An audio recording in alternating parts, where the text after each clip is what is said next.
গুরুত্বপূর্ণ একটা বিষয় নিয়ে আজকে আমি আপনাদের সঙ্গে আলোচনা করতে এসেছি। কারণ মধ্যবিত্ত এবং গরিব এই দুটো শব্দ এবং ধনী এই তিনটে শব্দই বলতে পারেন আজ অল ওভার ওয়ার্ল্ডে ভীষণভাবে প্রচারিত। এই যে মধ্যবিত্ত এবং গরিব এই যে একটা ট্র্যাপ, এই ট্র্যাপের মধ্য থেকে বেরিয়ে আসার কি কোনো রাস্তা নেই? প্রচুর মানুষ ইনকাম করে, প্রচুর খরচ করে, সংসার চালায়, তার পরিবার চালাচ্ছে, তারপর তারা কেন অ্যাকচুয়ালি সেই জায়গা থেকে বেরিয়ে আসতে পারছে না? তার মূল কারণটা কি? কারণটা হচ্ছে IQ and mental set up. Yes, mindset. Rich mindset আলাদা, পুয়ার মাইন্ডসেট আলাদা, মিডিল ক্লাস মাইন্ডসেট আলাদা। প্রথমত আপনার মাইন্ডসেটটাকে আপনাকে পরিবর্তন করতে হবে। তিন ধরনের মাইন্ডসেট নিয়ে কথা বলবো। তিন ধরনের মাইন্ডসেট। অর্থই শেষ কথা নয়। প্রচুর টাকা ইনকাম করেও মানুষকে দেখেছি দরিদ্র হতে, মানুষকে দেখেছি সব শেষ হয়ে যেতে, সমস্ত কিছু ছিল তারপরে সব কিছু শেষ হয়ে গেছে। ইয়েস, আগে মেন্টাল পরিবর্তনের প্রয়োজন, মানসিক প্রস্তুতির প্রয়োজন। কোন মানসিক প্রস্তুতি? আমরা ছোটবেলা থেকে শুনে আসছি খাবার নষ্ট করিও না, খাবার নষ্ট করিও না। বেশ, এই বিষয়েও দেখবেন দু রকম যুক্তি আছে। একদল বলে খাবার তো নষ্ট হয় না, আমি যে খাবারটা খেতে পারলাম না সেই খাবারটা তো কোথাও ফেলে দেওয়া হবে, ডাস্টবিনে ইত্যাদি জায়গায় ফেলে দেওয়া হবে। ভালো কথা, সেখানে কোনো পোকামাকড় কীটপতঙ্গ পশু পাখি এরা তো খাবারটা খাচ্ছে, নষ্ট কোথায় হচ্ছে? ওয়েস্ট বলে কিছু হয় নাকি? ওয়েস্ট বলে কিছু হয় না।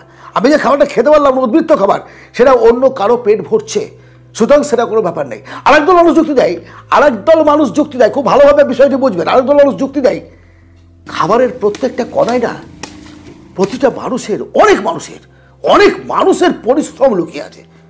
এই যে পরিশ্রম, এই যে ঘাম, এই যে যন্ত্রণা, প্রতিটা শস্য কণায় তাদের যে যন্ত্রণা, তাদের যে পরিশ্রমের গন্ধ, নষ্ট করো না বস, নষ্ট করো না। খাবার নষ্ট করা অন্যায়, খাবার নষ্ট করা পাপ, কারণ খাবারটা খুব কষ্ট করে অর্জন করতে হয়। তারা যুক্তি দেয় তোমার যদি খাবার দান করার প্রয়োজনীয়তাই পড়ে, উচ্ছিষ্ট খাবার কেন দেবে? তাদের জন্য তো স্পেশালি আলাদাভাবে সিদ্ধ করে চাল, গম, দানা ইত্যাদি যা ইচ্ছা তো দানা শস্য বিলিয়ে দাও, পশু পাখিদের মধ্যে খাওয়াও, ক্ষতি নেই তো। তুমি খেতে পারলে না, উচ্ছিষ্টটা তুমি দান করছো। তাদের আরও একটা যুক্তি, তুমি যদি সবসময় কোনো এক পশু পাখি ইত্যাদিকে খাওয়াতে থাকো বা কোনো মানুষকেও বসিয়ে খাওয়াতে থাকো, সে ইনকাম করার চেষ্টা করবে না, সে খেটে খাওয়ার চিন্তা করবে না। একটা বৃক্ষ তুমি ভাবো তো, তার কত মাটির তলায় শিকড়টাকে ছড়িয়ে দিয়ে তার খাবার জল সংগ্রহ করে নিয়ে আসে। তুমি তো সবসময় দান করাটা ভালো না, নেভার। এই বিষয়ে আমি আমার ব্যক্তিগত অভিমত জানাবো না, কমেন্টে আপনাদের অভিমত কি জানাবেন। খাবার নষ্ট করা উচিত নাকি খাবার নষ্ট না করা উচিত, কমেন্টে জানাবেন। দ্বিতীয় আরেক শ্রেণীর মানুষ পাবেন, প্রচুর খায়, দেখবেন প্রচুর, মানে অ্যাকচুয়ালি কী হয়, শরীর সুস্থ রাখতে গেলে, মন সুস্থ রাখতে গেলে খালি পেটে খেতে হয়। মানে মেন্স হচ্ছে আপনি যতটা পরিমাণে খেতে পারেন তার অর্ধেকটা খাওয়া উচিত। কিন্তু আমরা কী করি, 120% খেয়ে ফেলি, মানে বেশি খেয়ে ফেলি। বলবো ভোজ বাড়ি গেলাম, যা পেলাম একদম গলা পর্যন্ত খেয়ে নিলাম। এরপর কী হচ্ছে? অলসতা, শারীরিক অসুস্থতা, কাজে উদ্যম হারিয়ে যাওয়া, বিভিন্ন কিছু। খাবার খেতে হবে আপনাকে লিমিটে। অনুরূপ নিয়ম কিন্তু অর্থের ক্ষেত্রেও। আমরা অর্থকেও ভাতের মতো, খাবারের মতো খেয়ে ফেলি। কীরকম ব্যাপার? ইনকাম কম, বেশি খরচ। বেশি খরচ কী করে? ইএমআই, ক্রেডিট কার্ড, লোন, বিভিন্ন রকম ট্র্যাপের মধ্যে পড়ে আমরা সবসময় আমার ক্ষমতার বাইরে আমি খেয়ে ফেলছি। বেশি খেলে যেমন শরীর অসুস্থ হয়, বেশি খরচ করলেও আর্থিক অপুষ্টিতে পরিবার ভুগতে থাকে, আপনার পরিবারটা তিলে তিলে নষ্ট হয়ে যায়।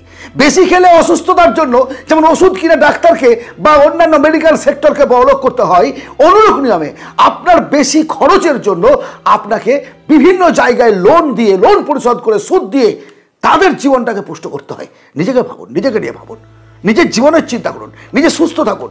সুস্থ থাকতে হলে কম খান, সুস্থ থাকতে হলে কম খরচ করুন। যে বস্তুটা কিনতে চাইছেন আপনি, যদি সেটা 80 টাকা দামের কেনা যায়, তাহলে তাই কিনুন, 100 টাকা দেবেন না। নিজের জীবনটাকে ভালোভাবে পরিচালনা করতে গেলে আর্থিকভাবে আপনাকে শক্তিশালী হতে হবে। আর তার জন্য রাস্তা একটাই, আপনার ইনকাম যা করছেন তার সঙ্গে সামঞ্জস্য রেখে নিড এবং ওয়ান্ট এই বিষয়টিকে ভালোভাবে বুঝে নিয়ে খরচ করুন। কোনো একটা জিনিস কেনার আগে অন্ততপক্ষে 7 দিন, আমি বলি 3 মাস ওয়েট করুন। 3 মাস ওয়েট করুন। তারপর সেটা যদি সত্যিকারের প্রয়োজন হয় তাহলে আপনি নেবেন, তা না হলে কিন্তু নেবেন না। আচ্ছা আমাকে বলুন তো, আপনার জীবন পরিবর্তনের দায়িত্ব কার? আপনার জীবনের উন্নতি করার দায়িত্ব কার? আপনার জীবনটাকে আর্থিকভাবে সুন্দর শক্তিশালী করার দায়িত্ব কার? আপনি ভালো পোশাক পরবেন, ভালো খাবেন, ভালো পরিবার তৈরি করবেন, এই দায়িত্বটা কার? সমাজের সম্মান আদায় করে নেওয়ার দায়িত্ব কার? কে কাকে দেবে? আপনার। সমস্ত কিছু তাহলে কেন অন্যের ভিডিও দেখে অন্যের কথা শুনে ইন্সপায়ার হবেন? কেন আপনার মধ্য থেকে মোটিভেশন বেরিয়ে আসবে না? আপনি সবচেয়ে বড় মোটিভেটর, সবচেয়ে বড়। এই পৃথিবীর সবচেয়ে বড় মোটিভেটর যদি আপনার জন্য কেউ আছে তাহলে সেটা আপনি, অন্য কেউ না, অন্য কেউ না। একটা অভিভাবকের দরকার। ইয়েস, অভিভাবক। আমি আপনাদের সঙ্গে অভিভাবকের কাজ করতে পারি, পথপ্রদর্শকের কাজ করতে পারি, বাট ফিল্ডে নেমে কাজ আপনাকেই করতে হবে। সচিন তেন্ডুলকরের যিনি কোচ ছিলেন তিনি মাঠে নেমে ব্যাট ধরে দেননি। এই জিনিসগুলো ভাবতে হবে। প্রত্যেকটা ডিপার্টমেন্টে জীবনে যারা উন্নতি করেছে তাদের গাইড ছিল। অ্যাজ এ গাইড হিসেবে আমাকে ভাবুন, মোটিভেটর হিসেবে নয়। অ্যাজ এ বন্ধু হিসেবে আমাকে ভাবুন, আপনার জীবন পরিবর্তনের দায়িত্ব নেওয়ার জন্য নয়। আপনার জীবনের পরিবর্তনের দায়িত্ব একমাত্র আপনাকে নিতে হবে। ইয়েস, এবং সেটা আপনি পারবেন, সব কিছু পারবেন। গরিব গরিব কেন জানেন? তার মাইন্ডসেটের জন্য। মধ্যবিত্ত তার মাইন্ডসেটের জন্যই মধ্যবিত্ত। আমি দেখেছি অনেকের পয়সা করে আছে, ছেড়ে জামা প্যান্ট করে ঘুরে বেড়ায়। আছে পয়সা, তার একটা সস্তা জামা কেনার ক্ষমতা নেই তা কিন্তু নয়। ছেঁড়া লুঙ্গি, ছেঁড়া গেঞ্জি, ছেঁড়া জামা, ছেঁড়া প্যান্ট এসব পরে রাস্তায় ঘুরে বেড়াচ্ছে। মানে আমার কিছু নেই, আরে আমার কিছু নেই। অভিনয়টা যদি আপনি প্রকৃতিকে দেখান, অভিনয়টাকে বাস্তবে রূপ দিয়ে দেবে প্রকৃতি, বাস্তবে। এই ইউনিভার্সাল হচ্ছে আপনি যা চাইবেন, দ্য সিক্রেট অফ লাইফ। আমাদের জীবনের অভিজ্ঞতা, আমাদের জীবনের বাস্তবতা, আমাদের জীবনের চাহিদা, এই যে গোপনীয়তা, দ্য সিক্রেট বইটা ভালোভাবে পড়বেন তাহলে বুঝতে পারবেন। দ্য সিক্রেট যেটা আপনি চান সেটা আপনি পাবেন। সেই চাহিদাটা আপনার আন্তরিকতার সঙ্গে আসতে হবে, আন্তরিকতার সঙ্গে আসতে হবে। আজ এই পর্যন্তই। আজকের আলোচনা কেমন লাগলো অবশ্যই কমেন্টে জানাবেন। যদি ভালো লাগে শেয়ার করবেন, বন্ধু বান্ধবদের মধ্যে লাইক করবেন, সঙ্গে থাকবেন। ভালো থাকবেন। পরবর্তী ভিডিওতে আবার কথা হবে। ধন্যবাদ।